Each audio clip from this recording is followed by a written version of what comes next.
السلام علیکم، میں ہوں ماہنور عمران اور آپ دیکھ رہے ہیں K22 نیوز۔ سعودی عرب جدہ سے خبر شامل کرتے ہیں۔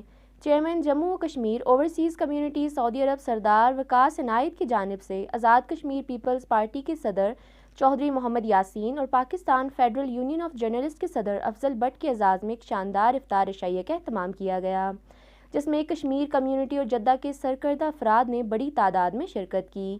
تقریب سے سابق صدر آزاد کشمیر کے مشیر سردار عنایت اللہ عارف، علامہ سعید الرشید عباسی، PPP کے تصور چوہدری، قومی یکجہتی فورم کے ریاض بخاری اور وقاص عنایت نے خطاب کیا۔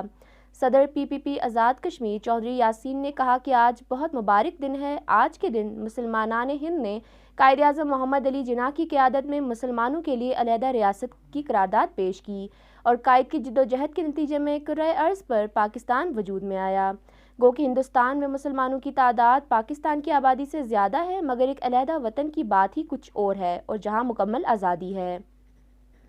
افطار عشائیہ سے خطاب کرتے ہوئے پاکستان میں صحافیوں کی تنظیم Pakistan federal union of journalist کے سربراہ افضل بٹ نے اپنے خطاب میں کہا کہ ملک سے باہر برسر روزگار پاکستانی پاکستان میں رہنے والے پاکستانیوں سے زیادہ محب وطن پاکستانی ہیں۔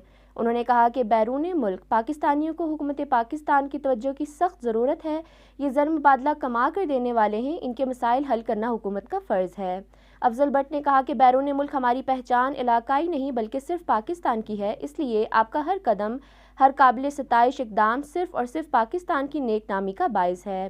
پاکستان کو اس وقت بیرون ملک نیک نامی کی اشد ضرورت ہے۔ اس وقت دشمن ہمیں بیرون ملک بدنام کرنے اور اسے ناکام ریاست ثابت کرنا چاہتے ہیں، مگر انشاءاللہ بیرون ملک پاکستانی اور پاکستان کی مثبت قیادت اس کے ہتھ کنڈوں کو ناکام بنائیں گے۔